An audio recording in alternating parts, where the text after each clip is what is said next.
to all of you students. Welcome to Daffodils online classes. Classes हम पढ़ रहे थे सोशल साइंस और सोशल साइंस में हमारा फर्स्ट चैप्टर चल रहा है what, where, how and when. क्या, कहां, कब और कैसे।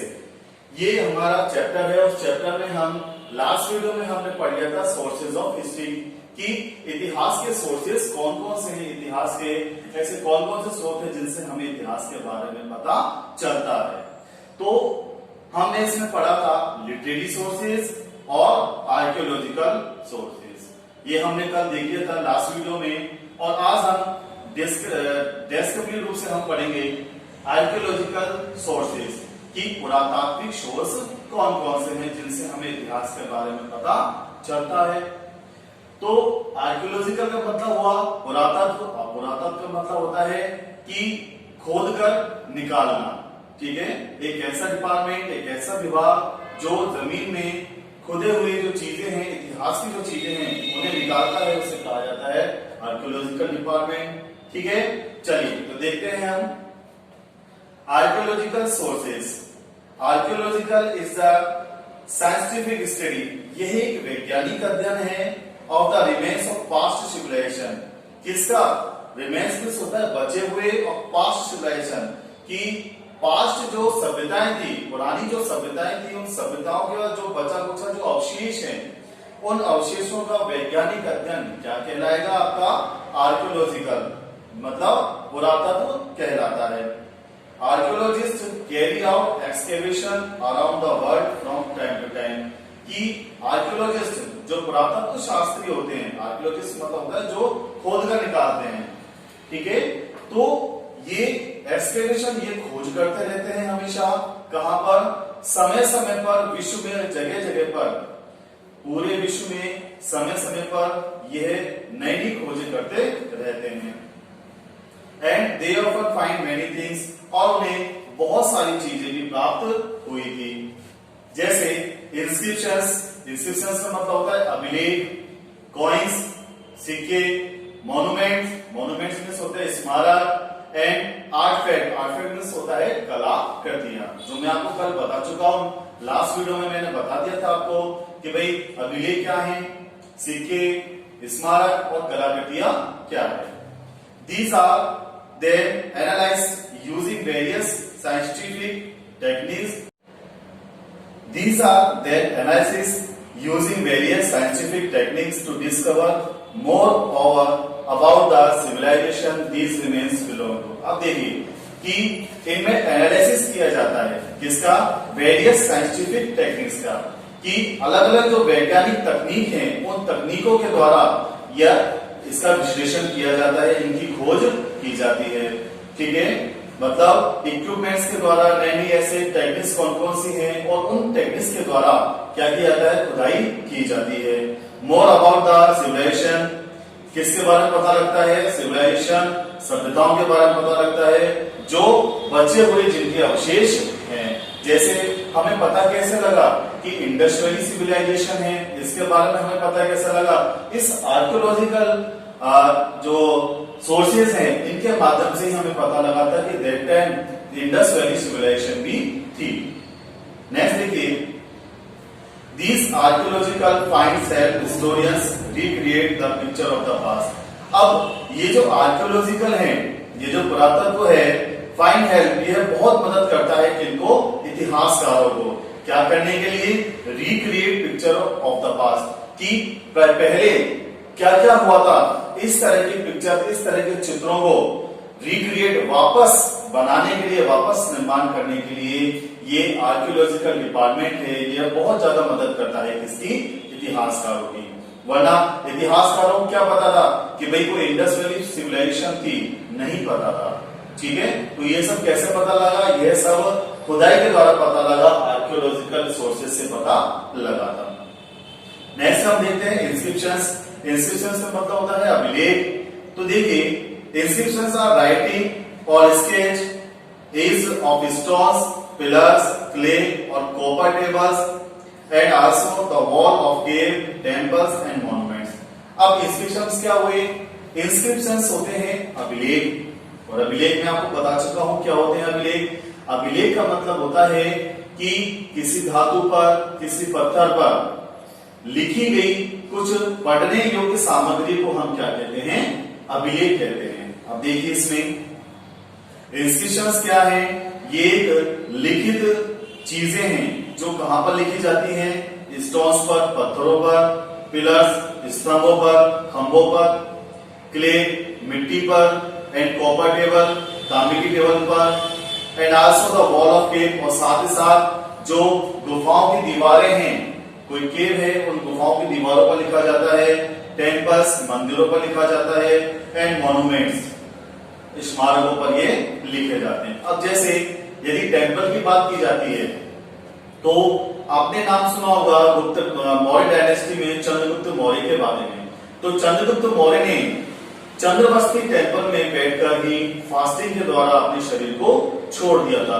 तब इस बात का पता हमें कैसे लगा, उस मंदिर से लगा, क्योंकि उस मंदिर में लिखा हुआ था कि यहीं पर बैठकर ही चंद्रगुप्त मौर्य ने क्या किया था, अपने शरीर को छोड़ दिया था, उन्होंने मोक्ष प्राप्त कर लिया था। मॉन्यूमेंट में आपको बता चुका हूं कि जो स्मारक होते हैं उन स्मारकों पर लिखा होता है कि ये किसका स्मारक है, कि ये किसकी याद में बनाया गया है। यदि कभी आप कहीं घूमने गए होंगे तो आपने देखा होगा वहां पर लिखा होता है कि ये इसकी याद में बनाया गया है। ठीक है, अब जैसे मान लीजिए कि महाराणा प्रताप का स्मारक है, चेतक का स्मारक है, इसके अलावा अकबर का, बाबर का, हुमायूं का, ये जितने भी स्मारक है इन सब का हमें पता कर सकता है क्योंकि वहां पर ये सब चीजें लिखी हुई है। आगे देखिए, these engravings tell us a lot of things, ये हमें बहुत सारी चीजों को बताता है। The lands they rule, और यहाँ पर किस प्रकार से इस भूमि पर किस प्रकार से किन किन राजाओं ने शासन किया था, इन सभी का पता हमें किससे, इन इंस्क्रिप्शन से लगता है। उनका एडमिनिस्ट्रेशन कैसा था, दे प्रोक्लेमेशन दे मेड, उन्होंने कौन कौन सी घोषणाएं की थी, द बैटल दे वन, उन्होंने कौन कौन से युद्धों को जीता था, the Maurya, Ashoka and Gupta era inscriptions found across India are fine example of such engravings, कि मौर्य, अशोका और गुप्त जो युग था उन युगों में ये अभिलेख चारों तरफ से मिले हैं जिनसे पता लगता है कि उन्होंने किस प्रकार से शासन किया था। ये बहुत अच्छे एग्जाम्पल हैं। अब जैसे अशोक के अभिलेख हैं, अब अशोक के अभिलेखों में हमें क्या पता लगता है कि अशोक ने एक जगह थी जिसका नाम था कलिंग, इस कलिंग पर अशोक ने अटैक किया था और यहां पर 1 लाख पीपल्स डाइड थे, मारे गए थे। जब अशोक यहां पर जाता है तो वह देखता है कि भाई इतने सारे लोग मारे गए हैं, तो उसका मन पश्चाताप से भर जाता है और उसके बाद वह हमेशा के लिए क्या, युद्ध करना छोड़ देता है। तो ये सब हमें किससे प्राप्त होता है, ये इंस्क्रिप्शन अभिलेखों में हमें प्राप्त होता है। और जब अटैक करता है कलिंग पर अशोक, तो वहां का राजा कौन था, नंदराज। अब इस बात की पता हमें कैसे लगता है कि वहां का राजा नंदराज था, तो अशोक का एक अभिलेख मिला है जिसका नाम है हाथी गुम्फा रिकॉर्ड्स, हाथी गुम्फा रिकॉर्ड्स, हाथी गुम्फा अभिलेख मिला है। एक गुफा मिली है हाथी के आकार की और उसमें अभिलेख मिले हैं, और जिससे क्या पता लगता है कि जब अशोक ने कलिंग पर अटैक किया था उस समय वहां का राजा नंदराज था। तो अभिलेख भी हमारे लिए बहुत ही ज्यादा महत्वपूर्ण है, जिनसे हमें पता लगता है कि वहां पर उस समय क्या क्या घटनाएं हुई थी, क्या क्या इवेंट्स हुए थे। क्लियर, चलिए ये आपका हो गया इंस्क्रिप्शंस। सेकंड आता है आपका coins, various ancient coins made of gold, बहुत सारे जो प्राचीन सिक्के हैं वो किसके बनाए जाते थे, गोल्ड के, ठीक है, सोने के बनाए जाते थे, सिल्वर चांदी के बनाए जाते थे, कॉपर तांबे के बनाए जाते थे, एंड अदर मेटल, और अन्य जो धातुएं हैं जैसे तांबा, जैसे कांसा हुआ, ठीक है, have been found in archaeological excavation. ये बहुत सी चीजें हमें किसमें मिली हैं, पुरातत्व जो खोज थी उनके अंदर हमें ये चीजें मिली है, जिन पर अब जैसे मैंने बताया था कि समुद्रगुप्त के सिक्के मिले हैं। अब समुद्रगुप्त के सिक्के, अब हमें कैसे पता कि भाई वो समुद्रगुप्त का सिक्का है, तो वहां पर उस सिक्के में नाम मेंशन था कि ये समुद्रगुप्त है, और समुद्रगुप्त वहां पर वीणा बजाते हुए दिखाया गया है उसके सिक्कों पर। ठीक है। इसके अलावा देखिए these coins are studied in details to ascertain the periods these coins come from। अब ये जो सिक्के हैं, ये सिक्के हमें डिटेल से क्या बताते हैं, हमें अध्ययन करने में मदद करते हैं कि दैट टाइम उस समय ऐसा क्या हुआ था। तो ये सब हमें किससे पता लगता है, इन कॉइन से पता लगता है। और प्राय they also tell us about the rulers, ये हमें किसके बारे में बताते हैं, राजाओं के बारे में बताते हैं कि उस समय कौन से राजा थे, क्योंकि ज्यादातर राजा जब रूल करते थे तो अपने नाम के वो सिक्के चलाते थे। लैंग्वेजेस, वहां की लैंग्वेज क्या थी, वहां का रिलीजन क्या था, उनके लाइफ स्टाइल क्या थी, यह हमें इन सिक्कों के माध्यम से पता लगता है।